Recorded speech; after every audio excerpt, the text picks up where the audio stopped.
레비츠키 책을 아까 인용을 하셨는데 그 책의 제일 중요한 내용이 독재자 알아보는 일람표예요. 체크리스트요. 예. 거기 보면 제일 첫 번째가 정치적 경쟁자를 감옥에 보낸다고 위협한 적이 있는가? 실제 시도한 적이 있는가? 이게 체크리스트 맨 앞에 나오는데 예. 윤 대통령이 지금 최우진 수사하는 말이 가상현사 이렇게 말씀하시는데 사실은 민주주의 교과서 같은 얘기를 하는 거예요, 지금. 왜냐면은 야당이 입법 폭주, 입법 독재 얘기를 하잖아요. 국가기관, 정부의 기능 마비, 국가기관의 무력화 얘기를 하잖아요. 그것이 민주주의 가드레일이 무너졌다는 얘기를 하는 거거든요. 이게 레비츠키가 얘기한 어떻게 민주주의는 무너지는가 세계적인 민주주의 교과서잖아요. 예. 거기에 나온 말이에요. 그러니까 윤석열 대통령은 주관적으로 그렇게 생각하는 것 같아요. 그러니까 김희연 기자님 말씀하신 것처럼 내가 지금 여기서 혹시라도 뭐 유죄 선고 파면 이렇게 받더라도 살아나려면 이제 국힘당 쪽에서 재집권을 해서 나를 사면해줘야지 이렇게 생각할 수 있다고 봐요. 그리고 그거는 매우 현실적인 생각이에요. 그거 말고는 나올 길이 없어요, 제가 보기에는. 그러면 그걸 목표로 잡았으면요. 예. 목적 합리적인 행동을 해야 돼요. 목적 합리적인 행동이요. 윤석열 대통령의 행동에서 제일 뚜렷한 특징이 목적 합리성이 없는 거예요. 예. 지금 헌법재판소 하는 저 모든 말들, 그다음에 지지층을 골기시키기 위해서 하는 모든 행동들, 변호인단 포함해가지고요. 예. 이게 목적 합리성이 없어요.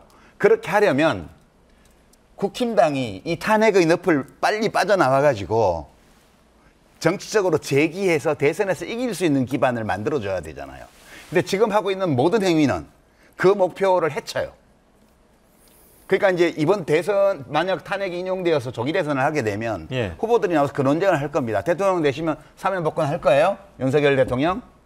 이게 나올 거 아니에요. 예. 근데 저런 식으로 행동하면서 그걸 기대한다는 건 제가 볼 때는 우물가에서 숭늉 찾는 거하고 똑같아요. 저 최근의 여론조사 데이터가 어떻게 나왔다는 건 금방 알아요. 뿐만 아니라 뭐 한 가지만 덧붙이면 레비츠키 책을 아까 인용을 하셨는데 그 책의 제일 중요한 내용이 독재자 알아보는 일람표예요. 체크리스트요. 예. 거기 보면 제일 첫 번째가 정치적 경쟁자를 감옥에 보낸다고 위협한 적이 있는가?